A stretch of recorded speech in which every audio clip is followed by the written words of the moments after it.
Aquí caben distintas visiones del mundo, confrontamos ideas y nos encanta el debate. Son nuestros estelares los protagonistas de los siguientes minutos, en Buena Costumbre.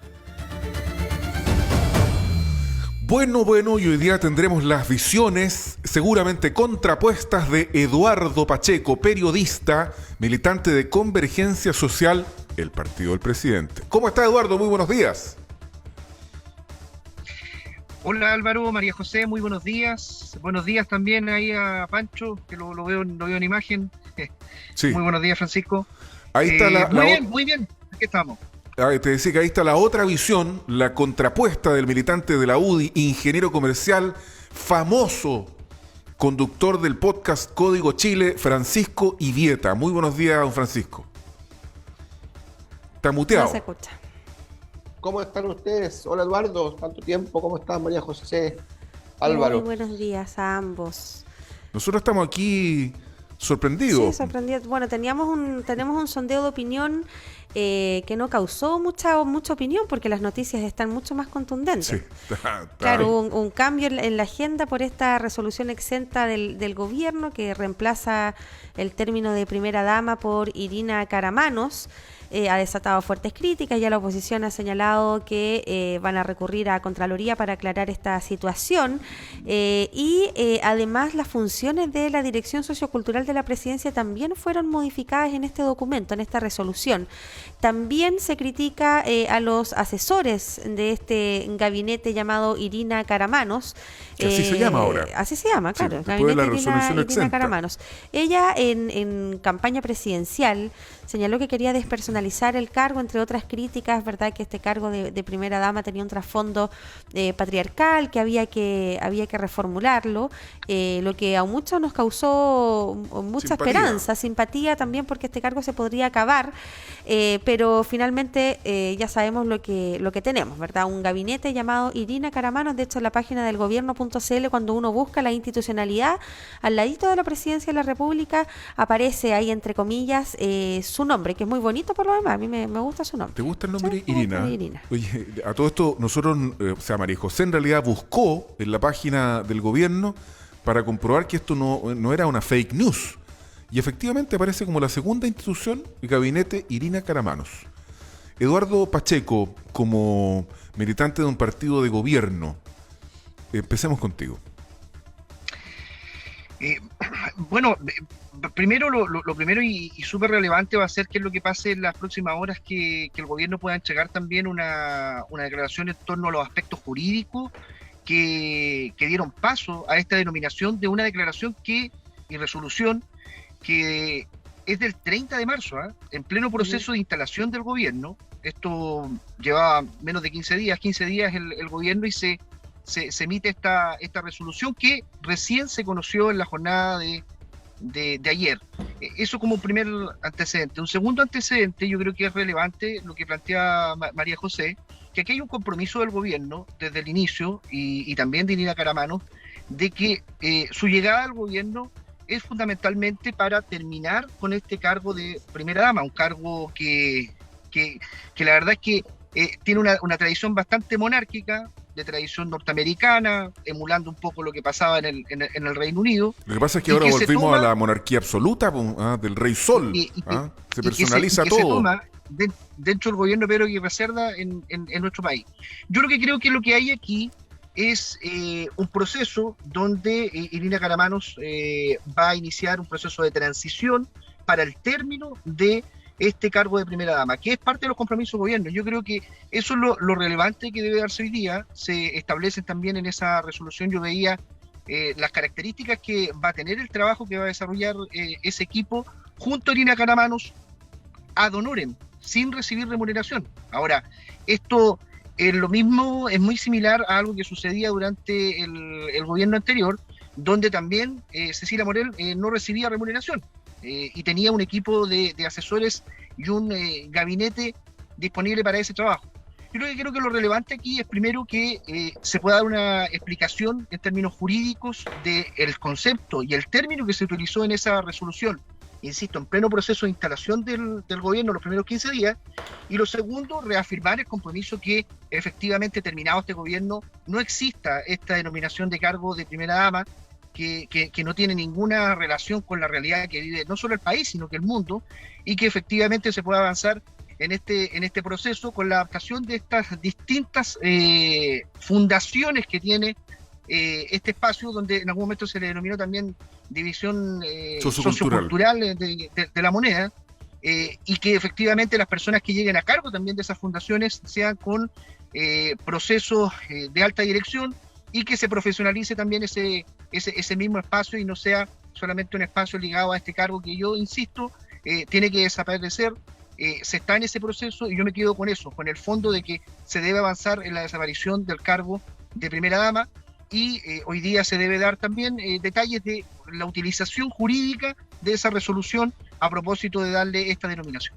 Eduardo, antes de pasar con Francisco Vivieta al tiro, Pancho, ¿por qué tú haces hincapié en que esta es una resolución exenta, que significa que no pasa por Contraloría, del 30 de marzo? Porque yo tengo la teoría, no sé si teoría en realidad, pero más bien el convencimiento de que en política las cosas nunca pasan porque sí. Es decir, alguien se preocupó de que esta información se conociera hoy. Antes había pasado corbata, pero sale anoche a última hora del domingo, horas antes del inicio de la paralización de los trabajadores del cobre, ¿ah? En uno de los hechos políticos más relevantes, yo creo que va a tener que enfrentar el gobierno del presidente Gabriel Boric en este primer año de gobierno, incluso hasta más complejo que el propio resultado del plebiscito de salida, la movilización de los trabajadores del cobre. ¿Quién habrá filtrado esto, Eduardo Pacheco? ¿A quién le conviene que se haya conocido hoy día este asunto? Creo que ahí puede haber varias lecturas también, porque en definitiva, Álvaro, también podríamos decir que sale justo el día en que Interferencia da a conocer el caso del jefe de la Dipolcar en torno a la actuación que ha tenido con respecto al gobierno, y que algo que yo también espero que hoy día haya un pronunciamiento por parte de no solo del gobierno, sino que también del mundo parlamentario, a propósito de que se aclare, porque es gravísimo lo que quedó al descubierto con esta investigación de Interferencia, donde se hace alusión a este general de la Dipolcar, quien estaría, eso es lo que dice la producción, filtrando información antes a la oposición y también parcelando información. Yo creo que se puede prestar para cualquiera de las interpretaciones que tú señalabas, pero bueno, no vamos a tener antecedentes de eso hasta que efectivamente el Ejecutivo pueda entregar mayores antecedentes de lo que fue esta resolución. Pancho Vieta. Oigan, muy noticiosa la mañana de este miércoles. La verdad es que yo no sé por dónde empezar, porque hay papita para el loro aquí, ¿ah? Primero decirle a Eduardo que el cargo de primera dama ya se acabó. Ahora se llama cargo de Irina Caramanos, o sea, tal cual, digamos. O sea, cuando se vaya ella, ya la próxima pareja del presidente que llega va a usar ese cargo, digamos. O sea, no se cambió la denominación, se cambió el nombre del cargo. Y eso, mira, uno puede decir que es anecdótico o no, pero la verdad es que no, porque si alguien cometió un error, quiere decir que los que no se dieron cuenta de ese error son aún más lesos, por así decirlo, porque quiere decir, oigan, fíjese que están pasando cosas y nadie se da cuenta de lo grave que están pasando. Mira, más allá del cambio de nombre, que está bien porque lo anunció, lo dijo, por todos los medios, digamos, dentro de algo que se sabía que ella quería, entre comillas, despersonalizarlo, pero resulta que lo terminó personalizando más. Entonces, ¿cómo entendemos esta cuestión? Porque es súper difícil. Por otro lado, el día jueves o viernes, yo no recuerdo, el presidente Boric se anuncia como una decisión de liderazgo el decir, oiga, vamos a cerrar ventanas. Y resulta que la ministra de Minería, ayer o anteayer, sale diciendo de que a ellos les había informado el directorio el día antes, que le hubiera gustado saber con un poquito más de anticipación. O sea, no fue el presidente Boric el que cerró ventana, fue el directorio. Entonces, todas este tipo de cosas van diciendo que estamos improvisando y que estamos haciendo cosas sin saber lo que se está haciendo. Y como decía Álvaro, una de las decisiones políticas más importantes que tomó este gobierno resulta que no fue una decisión política, fue una decisión empresarial, porque la había tomado el directorio de Codelco antes que el propio presidente.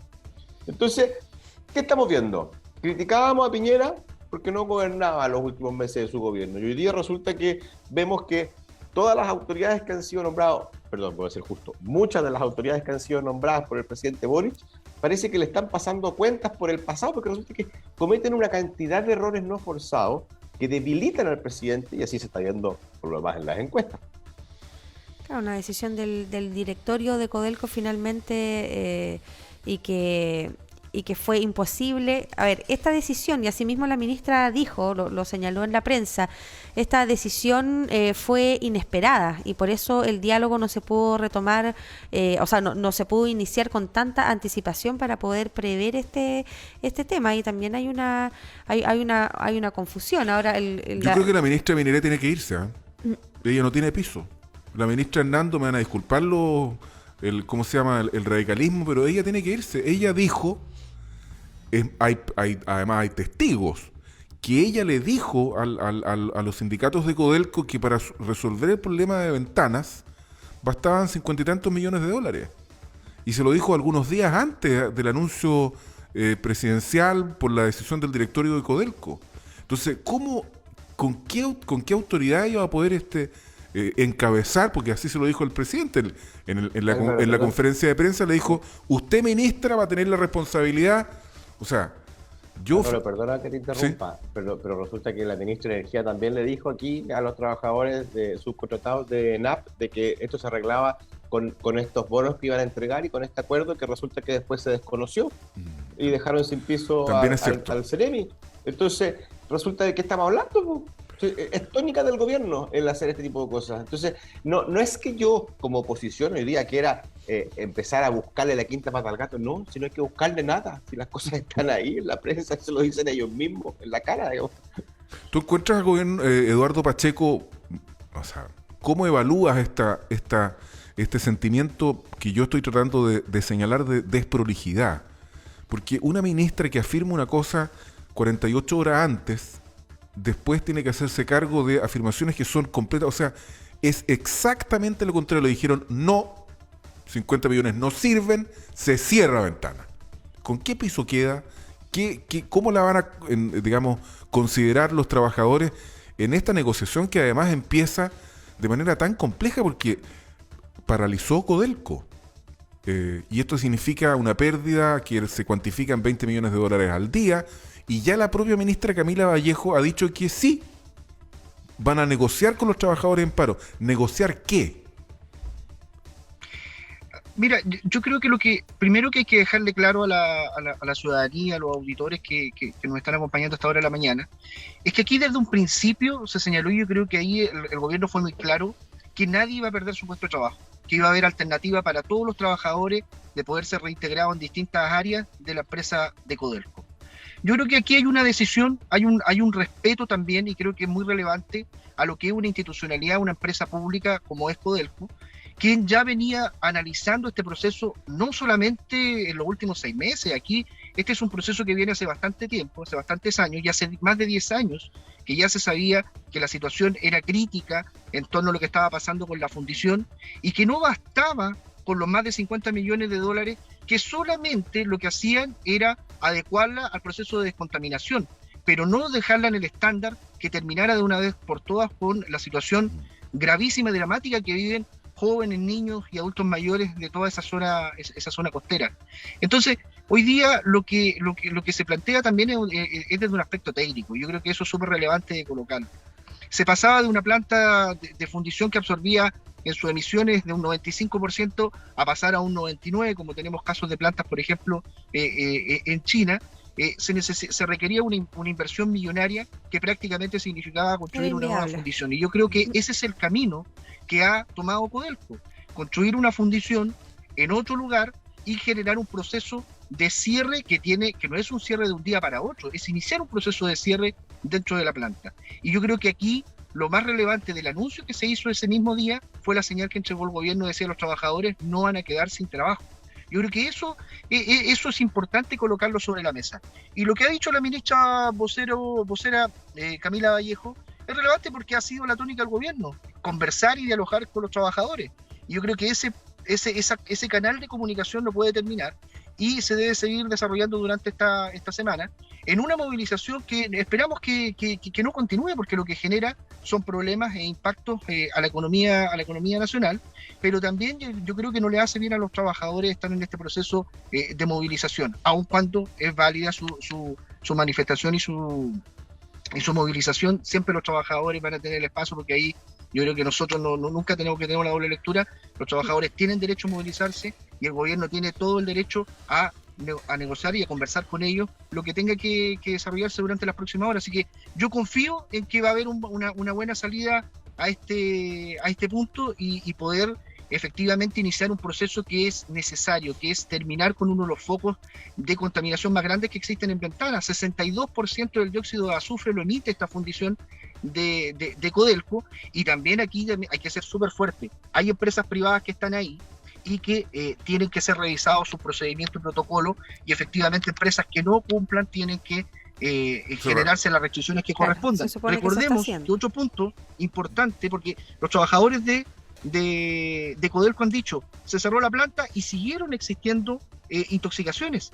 Es efectivo, porque lo que se está evaluando ahora es que es material volátil orgánico el que está generando estos casos de intoxicación.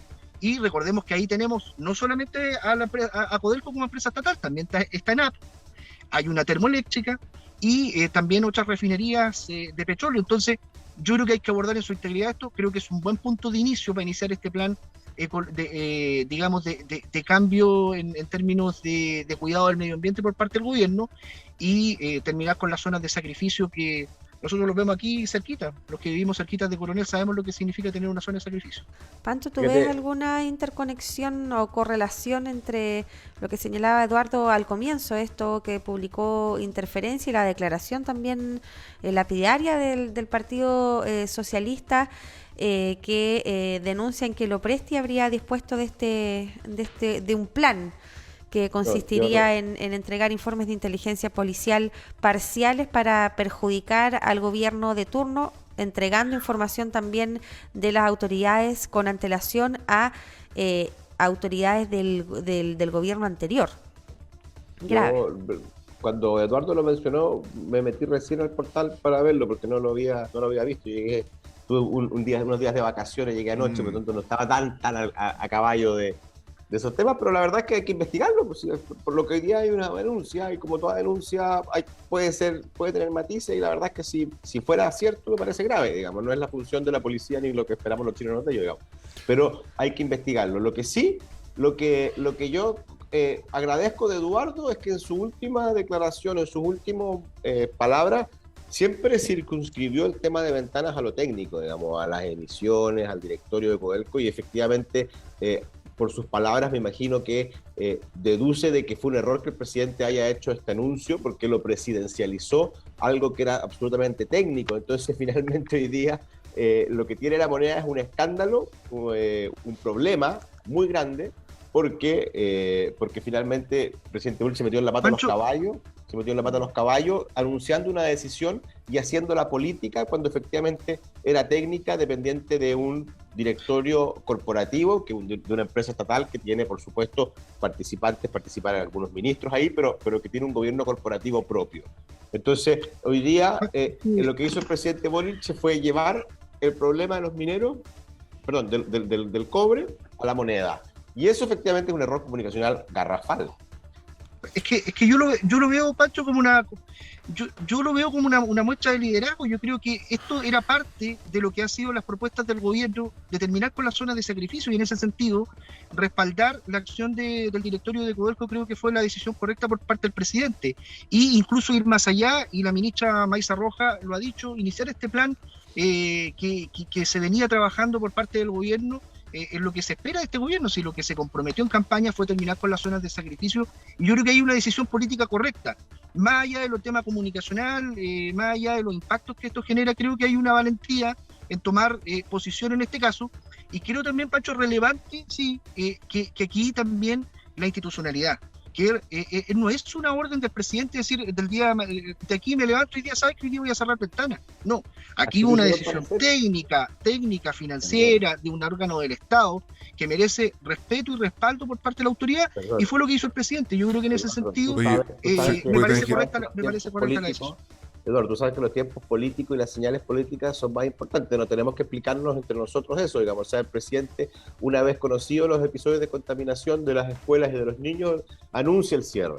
Entonces, sin haber trascendido antes el acuerdo del directorio, por lo tanto, fue una decisión política que hoy día están pagando las consecuencias de haberla hecho a ciegas y a tontas y a locas. Lo que digamos. pasa es que Había hay que una... hacerlo. Sí, Había que Ahí hacerlo, tenemos, no fue. ahí Sí. tenemos un punto. Ahí tenemos Había un punto que de hacerlo. diferencia. Yo creo que fue una buena Había- decisión. Oye, lo que pasa es que, disculpa Pancho, yo discrepo porque este asunto tiene que votarlo el Congreso, pues. Entonces, evidentemente que es un problema Necesita un político. respaldo, claro. O sea, si el Congreso dice que no se cierra la ventana y vota en contra, no se cierra la ventana, y punto. Vamos, entonces, tienen una lista política. Y otro asunto que releva aquí Christopher Espinosa, que a mí me parece relevante, y es un nuevo frente que se va a abrir. De los 5.000 hombres de ventanas, 280 son funcionarios de Codelco, el resto son todos subcontratados. Entonces, ¿por qué Súper buen tema, Álvaro. ¿Ah? subcontratados? Ojo, ¿Y por eso qué, y por qué resulta que entonces se va a negociar con los subcontratados de Codelco y con los de NAP no? ¿Cuál es el estándar que hay? ¿Hay un estándar para los subcontratados de Codelco y otro estándar para los subcontratados de NAP? Entonces, ojo con eso. Te van a acusar de incitar a la violencia, Álvaro Miguel. No, pero si es que las cosas hay que decirlas como son nomás. Para salir a la calle hoy día mismo. Ah, eso es un tema que se abre y que es muy complejo, sobre todo porque hay grabaciones que se han difundido. Aquí mismo difundimos las grabaciones de los compromisos que asumió el gobierno y que finalmente no cumplió, pues. Entonces, esta cuestión, yo creo que hay varias aristas que se están abriendo y que tendrá que aclararse en el curso de las horas. Son ponderaciones distintas, eso sí, pues estamos hablando del cierre, del Sí, está término bien, es total cierto. de un trabajo, y la otra es mejorar las condiciones. Son cosas distintas, pero al fin y al cabo son subcontratados también. Así es. Oye, muchas gracias por el debate, estuvo muy interesante, muchachos. Gracias, don Eduardo. Gracias, don Pancho. Muchas Esté muy gracias. bien. Un abrazo, María José. Chao, chao. Chicos. Chao, nos vemos. Hasta luego. Gracias.